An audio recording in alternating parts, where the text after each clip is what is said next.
In this video, I'm going to be talking about Crosserville include filters and alternative word lists. I'll be demonstrating these features using the puzzle that appeared in the New York Times on August 28th. Obviously, I'll be revealing the solution here, so spoiler alert for anyone who hasn't done the puzzle yet. Okay, so here is an empty grid for that puzzle with the location of the theme entries shaded.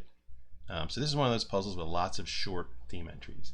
And these types of grids are notoriously difficult to fill because you've got a lot of constraints. In this case, there's 68 theme squares, and the slots that need to be filled are longer than what you generally have in a typical theme puzzle. Generally your theme entries are longer, which makes your fill slots on average shorter. And the general rule for finding fill is, as your fill slots gets longer, it gets progressively harder to get a quality fill solution.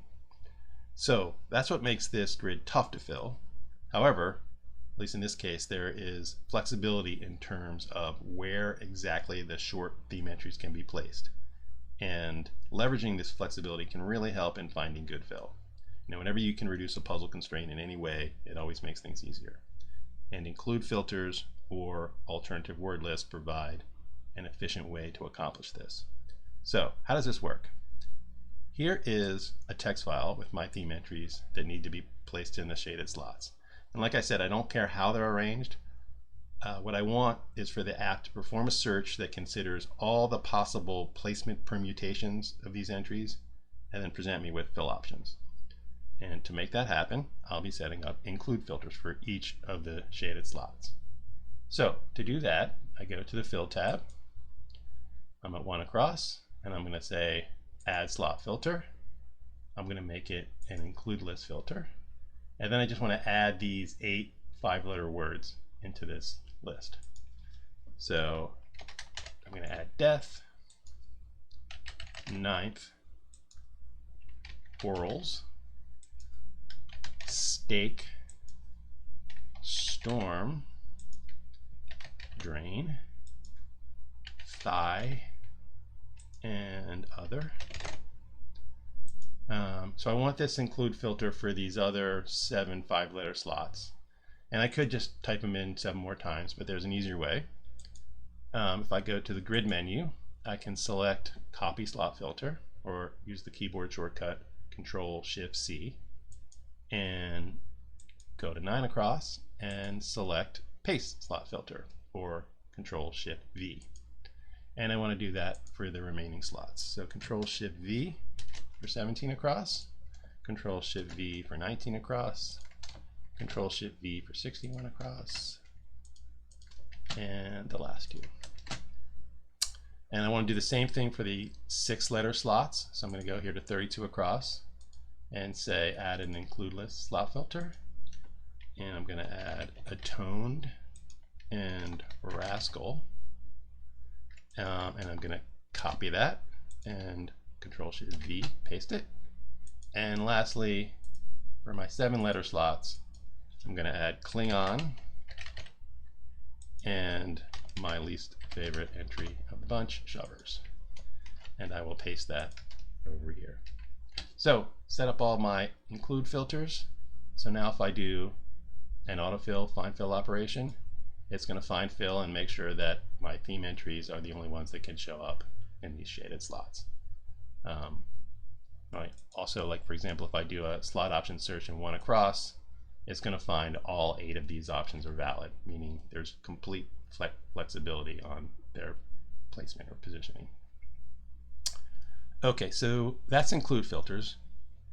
You can also do the same thing with alternative word lists. So I want to quickly demonstrate that as well. So I want to remove my filters. So I'm going to click on show slot filters and say delete all filters and get back to the starting point.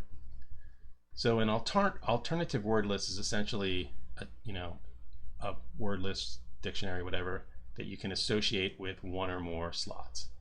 So first you need to import them. So to do that, go to word lists, alternative word lists, click on import, and I'm going to import this text file that you're looking at, themeentries.txt. It's got 12 entries. And when you do that, in this section of the fill tab, you'll see under slot filter a new drop down, alternative word list. and you just want to select your word list. So theme entries .text, and I want to do that for all 12 of these slots.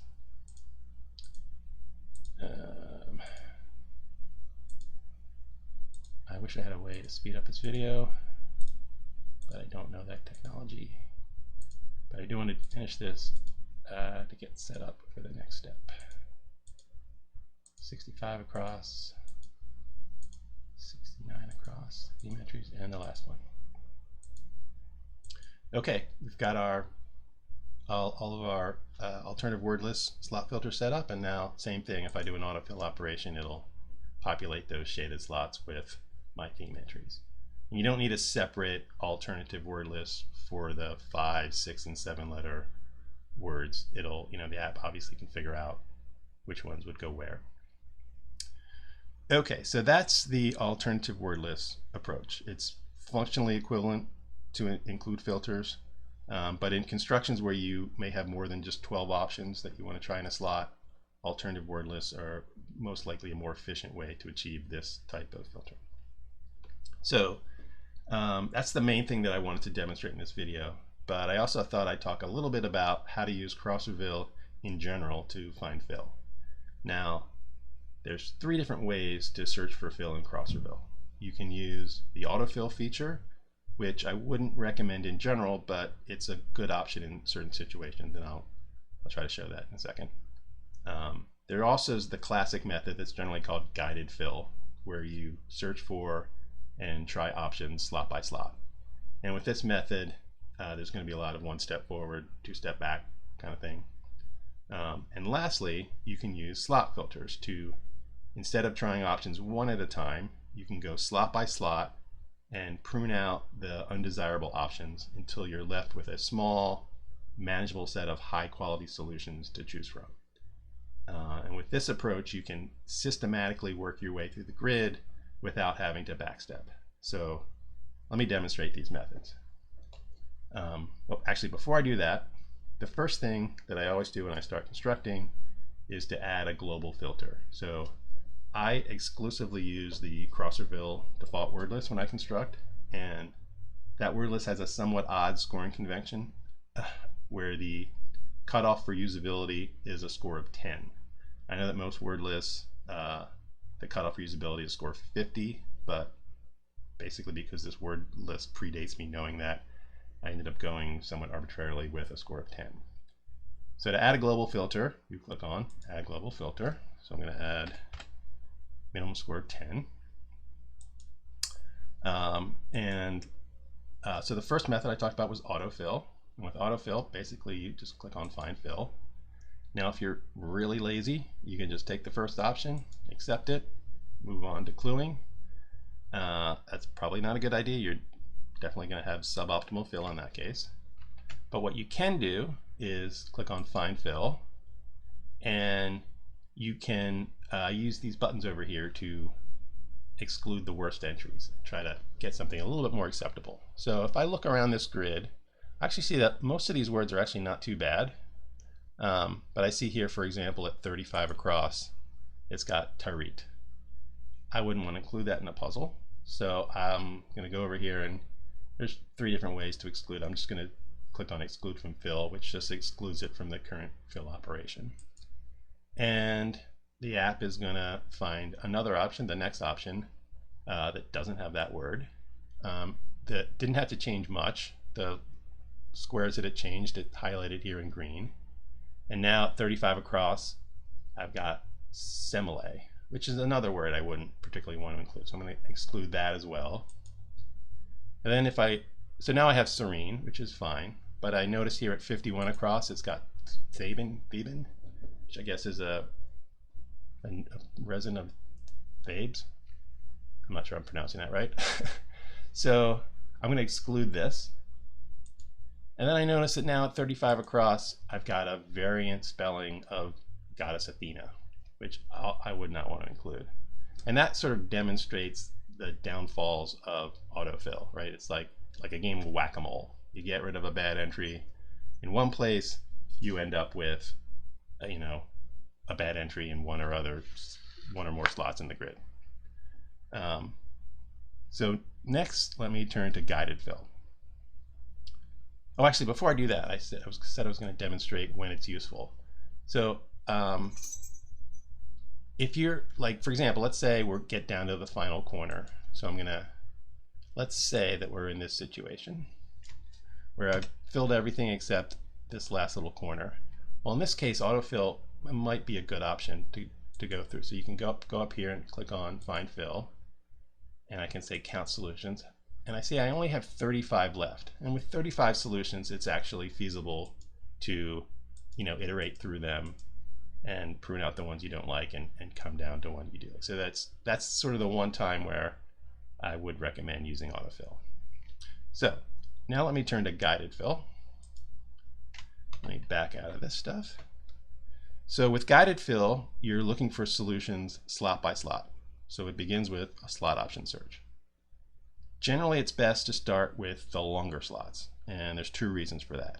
First, it's important that your long slots, sometimes called bonus slots, have high quality, lively entries. That's one thing that editors and solvers use to evaluate your grid.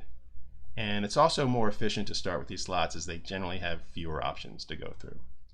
So looking at this grid, I see that there's 4 long vertical entries, 36 down, 21 down, 22 down, and 10 down. And they're all going through 3 theme entries. So they're going to be somewhat constrained. And I want to start with the slot that has the fewest number of candidates. So I can see a candidate count down here. I see that 10 down has 199 possible candidates. 22 down has 15. 21, 83. And 36 down has 305. So I'm going to start with 22 down. And I'm going to click on Find Slot Option Search, and it finds 7 right away, right? So if I mouse over this, I see that it starts with 15, it found 7, and it found that 8 were unfillable. The app also found that there were some forced squares. So given the current constraints of the puzzle, it's showing me that 32 across is going to have to be atoned, and 48 across is going to have to be Rascal. Now it's showing me that the letters in gray. If I want to actually accept those into the puzzle, I could just type them in, or you can use the keyboard shortcut Alt-Shift-Enter, and that will accept them into the grid. So we're off to the races here. Next, I wanted to talk about the 2 phases of a slot option search. In phase 1, the app is going to look at all the possible candidates and find the list of valid options. In other words, those entries for which there exists at least one valid fill solution. Then next, the app is going to compute a grid score. And a grid score is a number that tries to capture how good the surrounding fill would be if you went with that particular option. It actually performs this step in parallel, but it doesn't start calculating grid scores until the first valid option is found. So how does the app compute a grid score? It does this by attempting to search all of the possible fill solutions for that option and find the one whose fill words have the highest cumulative word score. And the grid score is just going to be proportional to that sum. It gets normalized around 1. And if you want to see the fill that the app based the grid score calculation on, you can just mouse over the number. So mousing over Cadillacs, it shows me the so-called optimal fill in gray. Now, for a couple of reasons, you shouldn't take you should take grid scores with a grain of salt. As a constructor, you shouldn't think that your job is just to maximize this number. First off, it's an approximation. Now, it's not practical to iterate through all the possible fill solutions and find the one with the highest cumulative score. So the app is going to take, well, the app does take a number of shortcuts at finding this so-called optimal fill. And for largely unfilled grids, it tends to make more shortcuts. So the grid score is least accurate early on in the process, but it does get progressively better as you fill in the grid. The second reason to view grid scores with a degree of skepticism is that no word list has perfect scoring. There will almost certainly be a high scored entry that you don't like and a low scored one that you do. And this is obviously going to skew your grid score. And lastly, the appropriateness of a word really does depend upon the day of the week for your puzzle. And there might be like a low scored crunchy word, as Sam likes to say, that works well for a Saturday themeless, but not so well for a Monday puzzle. So bottom line is grid scores can offer some guidance, but I recommend that you don't take them too seriously. So for these reasons, I'm actually more interested in word score than grid score.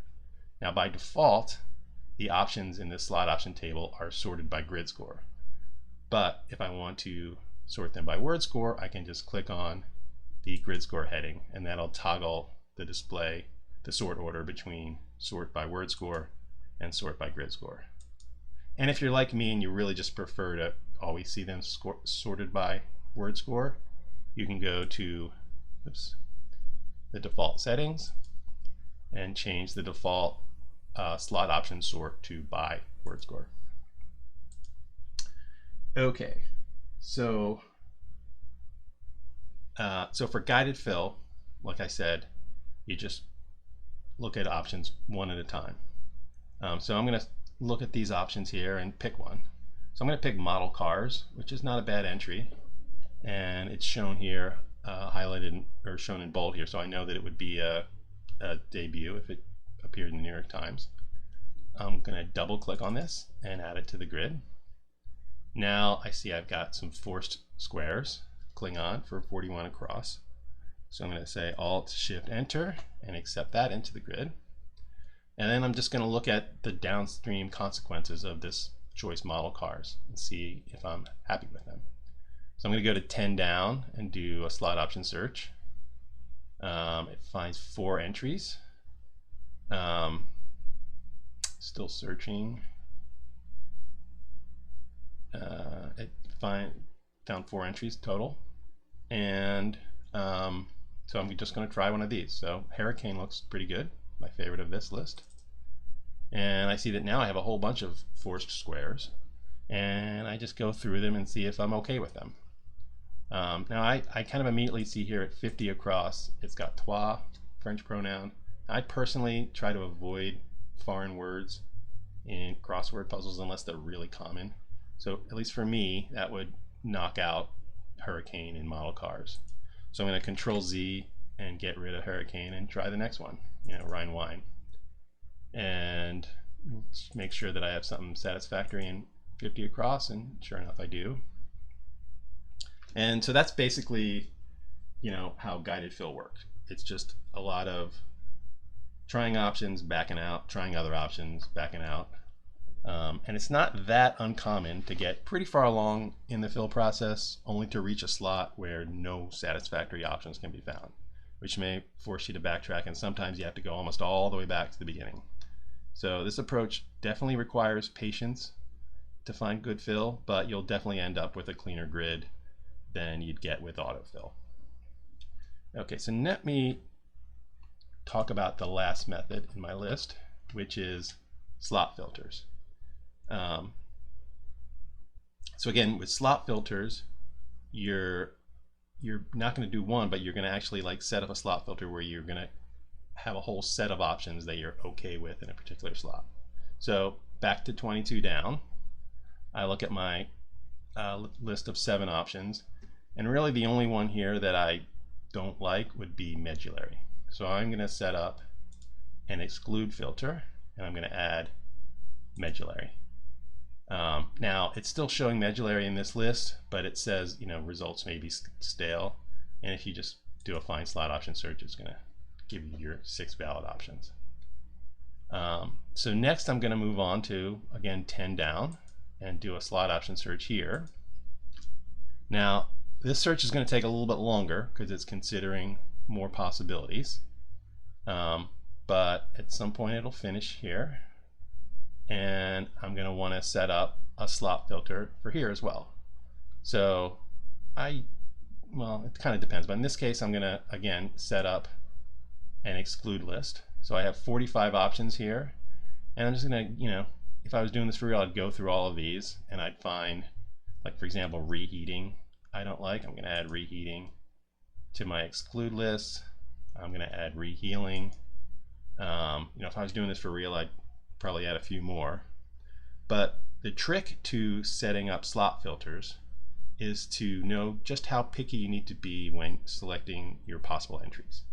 Now, if you're dealing with a grid that's easy to fill, one with, on average, shorter slot lengths, you can be very selective.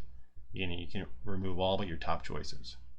While on the other hand, if it's a tough grid like this one, you're going to have to be more accepting and include some less than optimal options. You're going to always end up with some fill entries that aren't great. Your goal is just to minimize that list. And it takes some practice to develop the sense of just how many options to include in these slot filters, but just keep in mind, if you start off being too picky, you're likely going to end up getting to a point where you're out of options, out of possibilities. You're going to have to go back and tweak your filters, and the goal here is to not have to backtrack during this process. And if you leave in too many options, the process is going to get slow. Search is going to be slow, and you have a long list that you have to go through. Now, it's going to feel like a lot of work setting up these slot filters, and it is, but there's two things that can speed up the process. So one is for the short entries, for the 3, 4, and 5 letter entries, you can take advantage of the fact that the Crosserville default word list those entries are manually scored. So you can be somewhat confident in the scores of those entries. So for example, if I go to 37 across and I do a slot option search, it's going to work away, and the options that are 50 should be quite good, 30 completely fine, and all the way down to 12 are acceptable. So really, I don't have to go through the complete list. I can just kind of focus on the ones that are scored. I have a score of 10. And if I'm in this situation where I can be very picky, I can just go and set a minimum score filter here of 12, and that'll get rid of all of them. Or in this case, I can't really do that. So I would set up an exclude filter and just go through my 10s and get rid of the ones that I'm particularly unhappy with. All right, and I'm obviously not going to do that here. One last pro tip: if you've set up your exclude list slot filter and you want to convert that to an include list slot filter, so the app's going to work a little bit faster if you are using include list slot filters versus exclude list slot filters. So if you want to convert this to an include list, you can use the keyboard shortcut Control-Shift-L, and it'll just take those valid options that it found and populate an include list.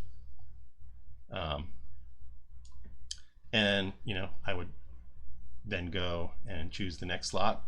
So I will frequently use this show all slot filters, and that gives me a visual representation of which slots I've already created my slot filters and which ones I haven't, and I just work my way through the puzzle. Now in practice, you don't actually have to do every single slot in the grid.